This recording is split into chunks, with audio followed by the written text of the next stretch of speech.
అందరికీ నమస్తే. తిరుప్పావై 10వ పాసురం. తిరుప్పావై 10వ పాసురంలో మన గోదాదేవి 5వ గోపికలు నెప్పుతుంది. ఇక్కడ ఆమెతో కొంచెం సరదాగా ఈర్ష్యగా మాట్లాడుతూ ఉంటుందన్నమాట. ఎలా అంటే, ఏమ్మా మాకంటే ముందే నోమనోచేసి స్వర్గంలోకి ప్రవేశించిద్దాం అనుకుంటున్నావా? ఆ పరమాత్మని కలుసుకుందాం అనుకుంటున్నావా? నీకేంటమ్మా హాయిగా పడుకున్నావు. ఇంత మంచులో ఇంత చలి వేస్తుంటే మేమందరం కూడా ఆ పరమాత్మ దర్శనం కోసం వెళ్ళడానికి వస్తుంటే నువ్వు కనిపించలేదని నిన్ను ఇంటి దగ్గరికి వచ్చి ఆగాం. నిన్ను కూడా తీసుకువెళ్దామని వచ్చాము. నువ్వు ముఖ్యమైన దానివి కదా అన్నారు. అప్పుడు పోనీలే అమ్మ, తలుపు తీయకపోతే పోయావు, కనీసం మాట్లాడు, జవాబైనా ఇవ్వచ్చు కదా. మాట్లాడితే నువ్వు సొమ్మేమైనా పోతుందా? లోపల కృష్ణుడేమైనా ఉన్నాడా? అందుచేతనే మాట్లాడడం లేదా అని అంటారు. అప్పుడు లోపల గోపిక ఏమంటుంది? కృష్ణుడు లేడమ్మా, నేను ఒక్కతనే పడుకున్నాను. అయినా కృష్ణుడు మా ఇంట్లో ఉన్నాడని మీకెందుకు అనుమానం వచ్చింది? లోపల కృష్ణుడు ఉన్నాడని మీకు ఎలా తెలిసింది? కృష్ణుడు కానీ మీకేమైనా కనబడుతున్నాడా అని అడిగిందంట. అప్పుడు బయట గోపికలు ఏమంటున్నారు? అలా ఏం లేదమ్మా, ఆయన మాకు కనిపించడానికి తలుపులు అడ్డంగా ఉంది కదా. అయినా సరే కృష్ణుడు లోపల ఉన్నాడని మాకు ఎలా తెలిసిందంటే, ఆయన ధరించిన కిరీటంలోని తులసి వాసన వస్తుంది. తులసి ఎక్కడ ఉంటే కృష్ణుడు అక్కడ ఉంటాడు కదా. మరి కృష్ణుడు నీ దగ్గర లేకుండానే ఎంత మొద్దు నిద్రపోతున్నావా అని అడుగుతున్నారు. అప్పుడు లోపల గోపిక, ఆయన మా ఇంట్లో ఎలా ఉంటాడమ్మా, వేసిన తలుపులు వేసినట్లే ఉన్నాయి కదా. ఆయన పేరు ఏంటన్నావు? నారాయణుడు కదా. నారాయణుడు అంటే లోపల బయట అంతటా ఉన్నవాడే కదా. నీలోని ఉంటాడు, నాలోని ఉంటాడు. ఆ స్వామి భక్తుల సులభుడో కదా. ఆయన వద్దకు వెళ్ళి మనం ఏమీ అడగక్కర్లేదు. స్వామి నేను క్షేమంగా ఉండాలి అని అంటే చాలు, మనకి ఆయన కావలసినవన్నీ తెలుసుకొని మరీ ఇస్తాడు. అదే కదా మన నోముల పంట అని చెప్తుంది.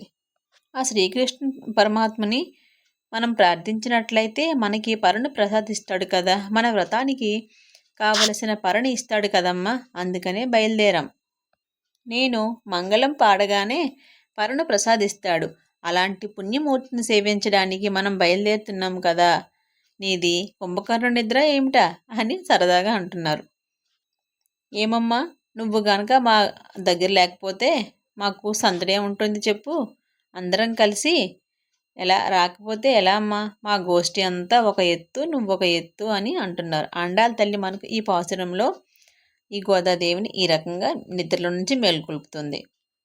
అయితే ఇక్కడ మనం ఆ గోపికలు శ్రీకృష్ణ పరమాత్మని వదిలి ఉండలేక విరహంతో బాధపడి నిద్రలేక వ్రతం చేయవల్లనే బయలుదేరి అందరూ వస్తుంటే 10 మంది మాత్రమే లేవకుండా నిద్రించడం ఆశ్చర్యంగా ఉంటుంది చూసేవాళ్ళకి. ఆ 10 మందిని ఒక్కొక్కరిని ఒక్కొక్క విధంగా మేల్కొల్పుతున్నారు. వారి నిద్ర మనలాగా కాదు, లౌకికమైన తామస నిద్ర కాదు. అది భగవద్ అనుభవం వలన కలిగిన సాత్విక నిద్ర అని మనం తెలుసుకోవాలి. వాళ్ళు ఎల్లప్పుడూ భగవంతుని గురించే ఆలోచిస్తూ ఉంటారు. ఎలా భగవంతుని చేరుకోవాలి, ఎంతసేపు కూడా భగవంతుని దగ్గర ధ్యానం చేస్తూ ఉన్నట్లుగానే వాళ్ళ ఆలోచనలు. కానీ అందరికీ నమస్తే. తిరుప్పావై 11వ పాసురం. ఇప్పుడు 6వ గోపికను మన గోదాదేవి మేల్కొలుపుతుంది. ఈమె చాలా భక్తురాలు, అలాగే అతి సౌందర్యవతి అన్నమాట. అప్పుడు గోదాదేవి చెప్తుంది, ఓ గోపాలకుల తిలకమా, ఓ చిన్నదాన, లేత వయసు కలిగిన పశువుల యొక్క అనేకమైన సమూహ సంపద కలిగిన మీ వంశం చాలా గొప్పది. ఆ సమూహాల పాలు వెతుకతగిన వారును, శత్రువులు నశించినట్లు యుద్ధం చేయగలవారును, ఒక్క దోషమైనను లేనట్టి గొల్లకులమున పుట్టిన బంగారు తీగ వంటి అందమైనదానా, పుట్టలోని పాము పడగతో సమానమైన నితంబం కలదానా, ఓ వనమయూరమా రమ్ము. నీ సఖులు బంధువులను అందరూ వచ్చి నీ వాకిట నిలిచి ఉన్నారు. వీరందరూ నీలిమేఘమును బోలు శరీర కాంతి గల శ్రీకృష్ణుణ్ణి అనేకమైన తిరునామములు పాడుచున్నారు. అయినను నీవు మాత్రం చలించక మాట్లాడక ఎలా నిద్రించుచున్నావు అని అంటున్నారు. లేచి రావమ్మా అని ఆ గోపికను ఎంతగానో పొగుడుతూ మేల్కొల్పుతూ పాసురంలో గోపాలురు, గోపాల వంశం వారు కూడా తమ సంపదనంతా, అంటే కష్టపడి సంపాదించిన సంపద అంతా దాన ధర్మాలకి వినియోగించారు. అలాంటి వంశంలో పుట్టిన ఈ గోపికను ఈరోజు మేల్కొల్పారనమాట. అయితే ఇక్కడ మనం ఏం చెప్పుకోవాలంటే భగవంతుని పొందటానికి అవసరమైనటువంటి జ్ఞానం కలిగినా సరే మనం చేయవలసిన కర్మలను విధిగా తప్పకుండా చేయవలసిందే. కర్మలు చేయకుండా ఎవరూ తప్పించుకోలేరు. మనిషి కర్మను ఆచరించడం ద్వారా మోక్షాన్ని ఎలా పొందగలడో భగవంతుడు మనకి సమాధానం కూడా చెప్తాడు. ఎలా అని, నీవు నీ కర్మ చేస్తూ దైవాన్ని ఆరాధించు, దైవాన్ని స్మరించు, పరమేశ్వరునికి అర్పిస్తున్నట్లుగా భావించి కర్మ చెయ్యమని పరమాత్మ మనకి సూచిస్తున్నాడు. అందరికీ నమస్తే. తిరుప్పావై 12వ పాసురం. తిరుప్పావై 12వ పాసురంలో ఈరోజు మనకి గోదాదేవి మరొక గోపికను మేల్కొల్పుతుంది. ఈ గోపికకు ఒక అన్నయ్య ఉన్నాడు. అతని పేరు శ్రీధాముడు. ఈయన శ్రీధాముడు కృష్ణుడికి బాగా పరిచయం. ఇతడు ఎప్పుడూ శ్రీకృష్ణుడితో తిరుగుతూ ఎప్పుడూ శ్రీకృష్ణుని వదలకుండా ఉంటాడంట. శ్రీధాముడికి గోసంపద ఎక్కువగా ఉంది. అయితే శ్రీధాముడు గో సంరక్షణ చేసుకోకుండా ఎల్లప్పుడూ ప్రతినిత్యం కూడా శ్రీకృష్ణుడితో తిరగడం, బృందావనంలో ఆడుకోవటం, ఈత కొట్టడం, నది ఒడ్డున ఉన్న చెట్లు ఎక్కడం, బిల్లాకర్ర ఆడటం ప్రతిరోజు ప్రతినిత్యం అదే పనిగా అయిపోయిందంట. ఆయన ఒక్కడే కాదు, నందవ్రజంలో గోపాలకులు అందరూ ఇంచుమించు అలాగే తయారయ్యారట. అయితే ఇక్కడ గోపాలుడిది అధర్మం కాదు అంటారు. ఎందుకంటే అతను నిత్యం నిరంతరం భగవంతుని సేవలోనే ఉంటాడట. అటువంటి ఇంటికి గోదాదేవి గోపికలతో సహా వచ్చింది. లేగదోడలను తలుచుకొని గేదెలు పాలను నిరాటంకంగా స్రవిస్తూ ఉన్నాయి. ఆ పాలధారలతో ఇంటి ప్రాంగణమంతా తడిసి బురదైపోయింది. ఇంత సంపద కలిగిన గోపాలునికి నీవు చెల్లెలివైతివి. ఓయమ్మా, మేమందరం నీ వాకిటికి వచ్చి పైన మంచు కురీచున్నను సహించి నీ గడప నానుకొని నిలిచి ఉన్నాము. పైన మంచు కురీచున్నది, క్రింద పాలధారలు బురద చేయుచున్నవి. మేమంతా మనస్సులో మాధవునే నింపుకుని ఉన్నాము. పైన మంచు కురీయటమనే శ్రీసూక్తి ధారల ప్రవాహం సాగిపోతుంది. కాళ్ళ క్రింద పాలధారలనే ఆచార్య ఉపదేశ ప్రవాహం సాగిపోతుంది. మనస్సులలో నిరంతర మాధవ సంశ్లేష భక్తి దారుల విచ్ఛిన్నంగా పొంగి పొర్లుతున్న ఈ ముప్పేట దారులతో తడిసి కూడా నిన్ను మా గోష్ఠిలో చేర్చుకున్నట్టుకై నీ వాకిటి గుమ్మానికి పట్టుకొని నిలబడి ఉన్నామమ్మా. అందరికీ నమస్తే. తిరుప్పావై 13వ పాసురం. మన గోదాదేవి మనకు గోపికను మేల్కొల్పుతుంది. ఈ గోపిక కూడా అతి సౌందర్యవతి అంట. ఈమె కళ్ళు తామరల్లా ఉంటాయంట. అయితే ఈమెకి కొంచెం గర్వం ఉంటుంది.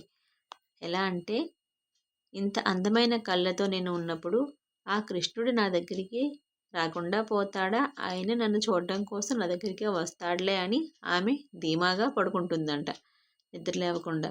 అయితే ఇక్కడ కళ్ళ యొక్క అందాన్ని వర్ణించడం అంటే జ్ఞానం కలగడం. జ్ఞానం ఉన్న చోట కృష్ణుడు ఉంటాడు అని మనం ఇక్కడ అర్థం చేసుకోవాలి.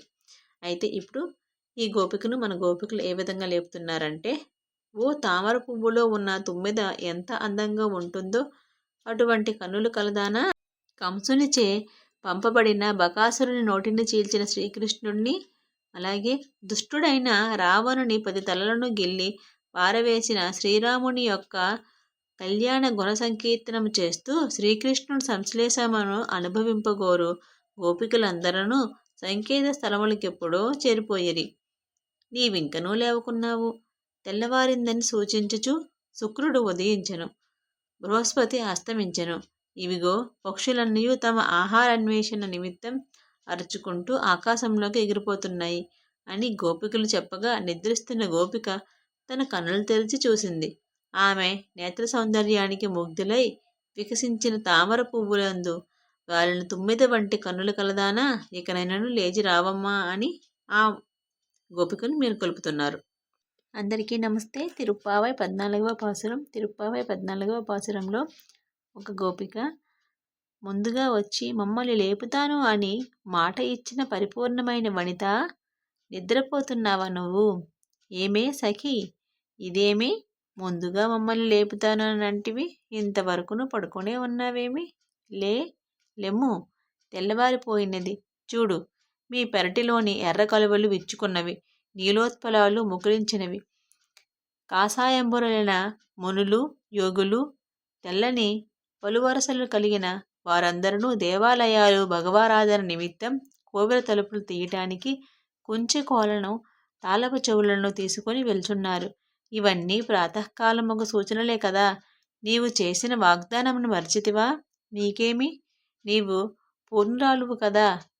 సరే లేచి రావమ్మా అని మరొక గోపికను మేల్కొల్పుతున్నారు. అందరికీ నమస్తే. తిరుప్పావై 15వ పాసురం. తిరుప్పావై 15వ పాసురంలో 10వ గోపికను మేల్కొల్పుతారు. ఈ మాలిక అంతా సంభాషణ రూపంలో ఉంటుంది. బయటివారు చెప్తున్నారు, ఓ లేత చిలుక, ఇంకను నిద్రిస్తున్నావా? ఇదేమీ ఆశ్చర్యమమ్మా అని అంటారు. అప్పుడు లోపల గోపిక అంటుంది చిరాగ్గా చిరుబుర్లాడుతూ, చెవులు చిల్లులు పడినట్టు గట్టిగా అరవకండి, మీరే గొప్పవాళ్ళు, మీరే భక్తులమ్మ, ఇదిగో నేను వస్తున్నాను అని చెప్తుందంట. ఈలోగా బయట గోపిక మళ్ళీ చెప్తుంది, ఓ చిలుక, నువ్వు చాలా తెలివైన దానివి, చమత్కారంగా మాట్లాడగలవు. నీ నేర్పరితనము, నీ మాటలు, నీ సామర్థ్యం మాకు తెలియదనుకుంటున్నావా? మాకు ముందే తెలుసు అని చెప్తున్నారంట. అప్పుడు లోపల గోపిక అంటుంది, పోన్లేండమ్మా, చెప్పక్కర్లేదు, మీరే తెలివైన వాళ్ళు, మీరే సమర్థులు అని అంటుంది. సరే కానీ అందరూ వచ్చేసారా అని అడిగిందంట. అప్పుడు బయట గోపిక, అందరూ వచ్చేశారు, నమ్మకం లేకపోతే నీవే వచ్చి లెక్క పెట్టుకో, నీకు వేరే పనేముంది కనుక బయటికి రా అని అన్నారు. అప్పుడు లోపల గోపిక బయటికి వచ్చిన తర్వాత అందరూ కలిసి శ్రీకృష్ణుని దర్శనానికి వెళ్తారు. Welcome to Padma spiritual journey channel. మీరు నా ఛానల్ని మొదటిసారి చూస్తూ సబ్స్క్రైబ్ చేసుకోండి. నా వీడియో మీకు నచ్చితే లైక్ చేసి మీ ఫ్రెండ్స్ అండ్ ఫ్యామిలీ మెంబర్స్కి షేర్ చేయండి. Thank you for watching.